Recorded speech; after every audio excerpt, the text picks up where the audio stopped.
Indonesia dibuat cengang dengan NFT Gozali Gozalo. Sosok Gozali Everyday baru-baru ini menyita perhatian. Konon Gozali sudah meraup sampai 12 miliar. Gozali, Al-Ghazali, Ghazali Everyday.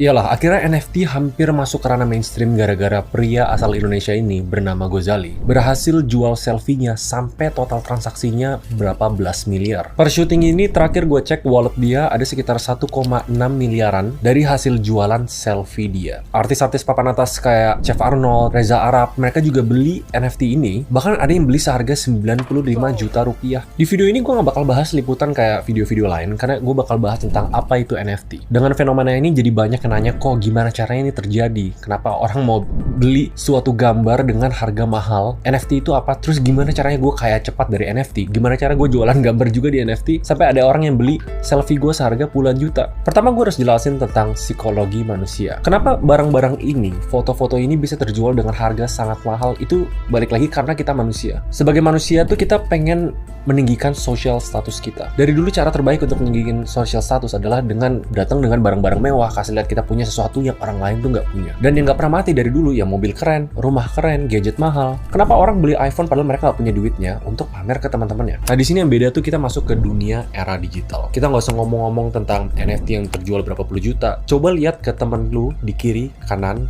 berapa banyak yang beli skin Mobile Legends sampai jutaan rupiah. Kalau di US banyak yang beli puluhan juta sampai ratusan juta skin untuk game Fortnite. Berapa banyak dari kalian yang akhirnya membeli aset-aset digital ini yang sebenarnya nggak ada fungsinya selain untuk pamer ke orang lain. Dan itu sebenarnya fundamental dari kenapa NFT ini bisa terjual dengan harga yang sangat amat mahal. Karena kita mau pamer. Dan akhirnya NFT ini bikin supply demand gap ini semakin jauh. Karena NFT itu bikin satu produk digital cuma punya satu pemilik. Semakin banyak orang yang pengen produk ini, semakin banyak di hype. Harganya semakin naik karena semua orang pengen beli. Memang itu konsepnya supply and demand. Iya kok gue ngerti, tapi gimana caranya? Kenapa sampai 95 juta? Sekarang gini, let's look at the bigger picture. Kebanyakan orang Indonesia tuh baru kayak expose tentang NFT gara-gara Gozali ini. Tapi kalau kalian lihat di US, gue cuma ngomong satu transaksi NFT, yaitu Beeple Everyday.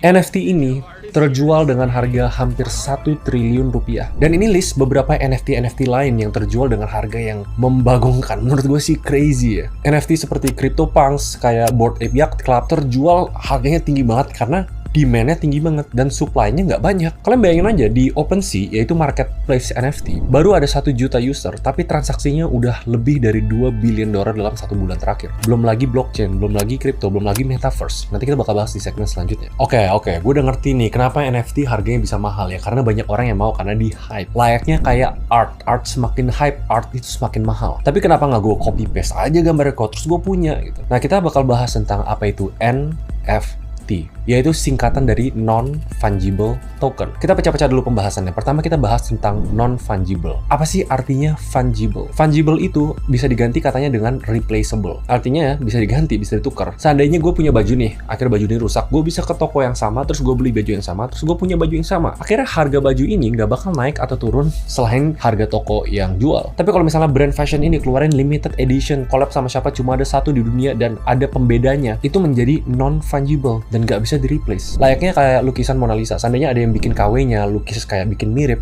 tetap orang tahu yang asli yang mana. Akhirnya yang asli yang punya harga paling mahal karena dia non-fungible, nggak bisa ditukarkan atau di-replace. Akhirnya konsep ini yang membuat NFT berbasis teknologi bisa membuat aset-aset digital ini terverifikasi siapa yang punya. Dulu tuh nggak bisa. Misalnya lu punya gambar digital, lu bikin susah-susah 10 jam lu upload. Orang copy paste ya, orang itu bisa bilang punya dia. Akhirnya NFT bisa nge-verifikasi kalau gua yang punya aset ini. Walaupun lu copy paste, nih sertifikasinya gua yang punya. Itu cara simple untuk ngejelasin dari non-fungible ya. Tapi gimana caranya kok? Apakah ada satu badan yang ngasih tahu, oh ini punya ini? No.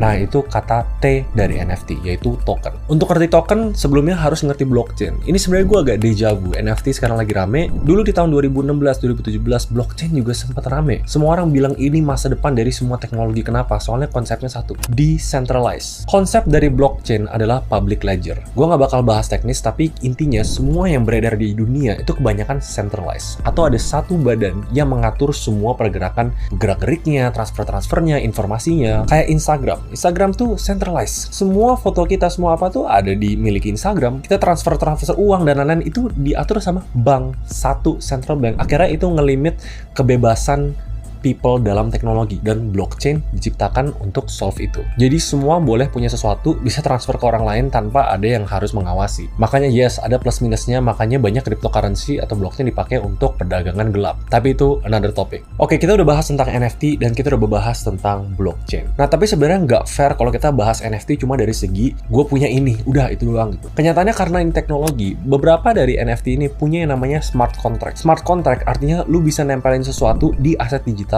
untuk dapat kegunaan di dunia nyata. Dan kebanyakan NFT sukses, menurut gua adalah NFT yang punya utility yang kuat atau kegunaan yang kuat. Kalau ditanya terus ngapain kok gua punya itu? Pertama, kalau memang itu art, ya ngapain orang punya Mona Lisa? Ya untuk flex. Jadi lu beli selfie Ghazali, kalau misalnya hype-nya udah turun, nggak ada supply demand, ya lu nggak bakal bisa jual. Emang siapa yang mau jual kalau nggak ada hype-nya? Cuma kita bahas utility ya. Ada beberapa NFT kelas atas, misalnya kayak Bored Ape Yacht Club. Lu kalau punya gambar-gambar ini, lu bisa akses ke komunitas yang eksklusif dan orang-orang papan atas doang yang punya. Contohnya, Gary V, kalau kalian tahu, dia tuh punya NFT namanya V-Friends. Kalau lu punya V-Friends ini, lu sekaligus dapat akses ke V-Conference selama 3 tahun ke depan. Dan tiket ke V-Conference itu mahal. Jadi akhirnya ada beberapa NFT juga yang utility-nya dipakai untuk game. And that's why the NFT bakal berharga mahal dan akhirnya harganya bakal stay dalam jangka panjang. Ini menurut opini pribadi gue, 95% NFT bakal mati dalam beberapa tahun ke depan kalau nggak punya utility yang kuat. Oke, tapi kenapa ini tiba-tiba rame dan apa implikasinya terhadap Metaverse? Metaverse itu intinya apa? Intinya Mark Zuckerberg atau Facebook percaya bahwa interaksi manusia kedepannya tuh bakal banyak banget di dunia digital. Gimana cara kita connect dengan orang yang misalnya ada di US, ada di Europe, kita bakal banyak di dunia digital. Dan sekarang terakselerasi dengan adanya pandemi. Kita udah biasa meeting dengan di Zoom, kita udah biasa sekolah online, kita udah bisa semuanya tuh online. Dengan adanya perpindahan behavior ini, kalau kalian percaya bahwa banyak manusia yang bakal pindah ke digital dibanding offline, NFT bakal berkembang pesat. Karena NFT itu cara untuk menunjukkan ada kepemilikan digital dan lu doang yang punya. Kalau kalian nonton film Ready Player One, dia bisa jual beli barang dan akhirnya barang itu kalau dipakai ya hilang. Nggak bisa sekedar di copy paste. Dan itu sebenarnya secara landscape besar, apa hubungannya Metaverse dengan NFT? Semakin kita masuk ke dunia digital, gak usah jauh-jauh, misalnya kita main game Mobile Legends aja kita beli skin banyak. Kalau hidup kita aja banyak pindah ke digital, kita nggak bakal mikir 2 kali untuk beli aset-aset digital. Untuk apa? Balik ke segmen 1, psikologi manusia. Untuk social status, untuk pamer. Mungkin beberapa untuk utility.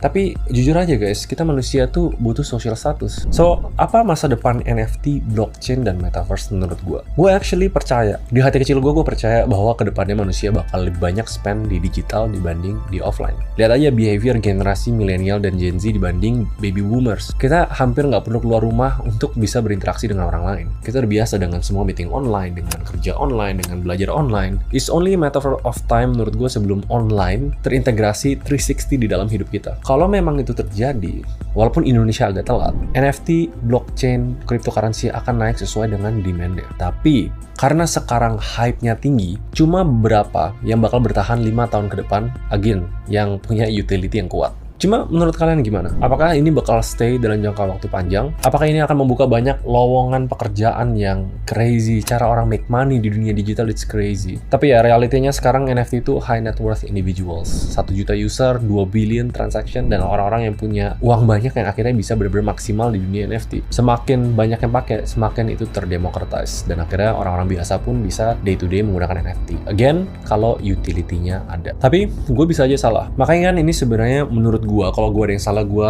say sorry. Tapi kalau misalnya kalian punya opini berbeda, feel free untuk komen di bawah.